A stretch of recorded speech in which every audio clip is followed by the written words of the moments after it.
Okay, so Canelo Con just happened this Saturday, and I went over to a buddy's house to go watch it. He was having it, and it went super well for me. Just because if you saw the other video I made, I said he was gonna get knocked out in the fifth, sixth, or seventh, but I practically said sixth. So that's exactly what happened. Um, It's funny too because on Facebook, I'm part of a group called Boxing Memes. I don't know if any of you have ever seen it, but they just make fun of every boxer out there, and they're kind of, oh man, they let you have it.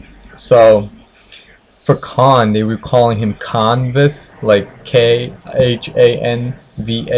as in canvas, just because he's known to get knocked out.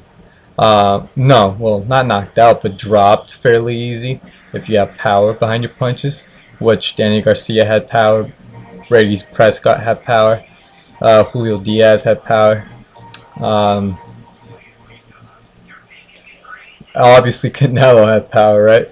But this was the worst knockout he's ever had. Like, before, Brady's Prescott knocked him out. Danny Garcia TKO'd him. And then Canelo just had him out cold, and that was very dangerous for Khan. I actually wondered if he was going to be okay or not, but it was just a great night for me. And you had other good fights. Lemieux did really good against, I think his name was Glenn Tapia, and Canelo, after this win, which he did spectacularly, he's now going to face Golovkin at some point, and I believe it's going to happen soon. Just because Canelo, he seems like that kind of guy that does like to take the bigger fights early on. He did it with Mayweather. Instead of waiting, building up his resume, and then later on making as much money as he could, he decided to take him on as soon as possible, which was a smart move. And people don't even see Canelo as a guy with a loss in his record. That loss really is not even a blemish, because he happened to lose to the best fighter of the generation. So that's nothing to be ashamed of. And he's still the biggest name in boxing right now. I mean, if you go and look up any of the news or forums right now, Canelo's name will pop up. So good for him. And I don't know what's next for Amir Khan, honestly. He should go back down and weight. Maybe fight Kell Brook, Sean Porter, Keith Thurman, people of those caliber, Adrian Broner. He should stick to the welterweight division, try his best at it, because he moved up all the way to middleweight, and that's unmarked territory for him, if that makes sense. But it was, oh man, when I saw that, like, I just stood up and clapped. Like, I couldn't, that's exactly what I was waiting for. Because Khan was fighting as smart as he could. He was doing everything Virgil Hunter wanted him to do, except at the end he did plant his feet. And Virgil Hunter, during between rounds, during the breaks, he was telling Khan, "Don't plant your feet. You need to be moving around. Get on your bicycle whenever you can." So when Khan got knocked out, he was flat-footed. But you know, you can't fight the perfect fight always unless you're Mayweather. So he was bound to get caught with one good punch. But Khan was peppering him. He's the pound for pound, and not including how well you take a punch, Khan is the better fighter. Not including X Factor, heart, chin, or anything like that. Just overall speed and technique. Let's say, yeah, he has more speed and technique. But Canelo's just a better fighter. Canelo was smart. Canelo knew that Khan would be moving around a lot. So what do? You chop the tree. You go for the body. You cut the corners off on him. You make him feel that pressure, so that he has to face you in the middle of the ring more often. So at first, Canelo couldn't even touch him, and that was a little bit on on edge just because I really wanted Canelo to win against Khan. It's not even because I'm Hispanic either. It's just because I don't like Khan too much, just because he was a little cocky in the past. But yeah, so I was a little like on edge because I saw Khan scoring points upon points. He has a great amateur style. I'll give him that. He has an amazing amateur style. His speed's phenomenal, and Canelo just couldn't see those punches coming.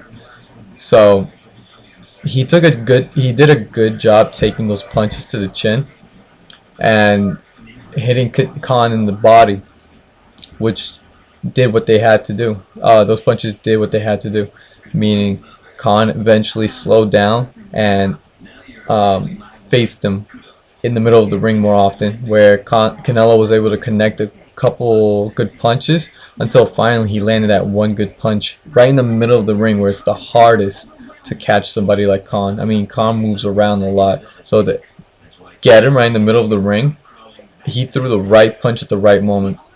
So you saw how Khan like flailed over and fell on the canvas. So that punch did so much damage to him that honestly he should rethink his boxing career. He should even wonder if he should continue. He has a lot of money, and I'm not that kind of guy that is a cocksucker and says that because he's had a couple losses he should just quit. No, not really, but you gotta care for yourself. You gotta care for yourself. People who have a long amateur history like Khan and also take a lot of punishment and have a lot of wars in the game, they tend to later on really suffer from it. Your life expectancy just lowers. You know, you shed years off of it. And Khan's one of those guys that I see just that happening to him. You got Terry Norris, Meldrick Taylor as well. They were people who had wars. In fact, Meldrick Taylor reminds me a lot of Khan. So those two had similar styles, you know, because they were really fast. They both won medals while they were 17, I believe. But now Meldrick suffers, you know. He went through a lot of wars. So yeah, anyway. Canelo, though, he has a long way to go. And GGG's in his way, you know. And GGG, yo, what a monster. You think he hasn't faced anybody? He has. He's faced Chris Murray.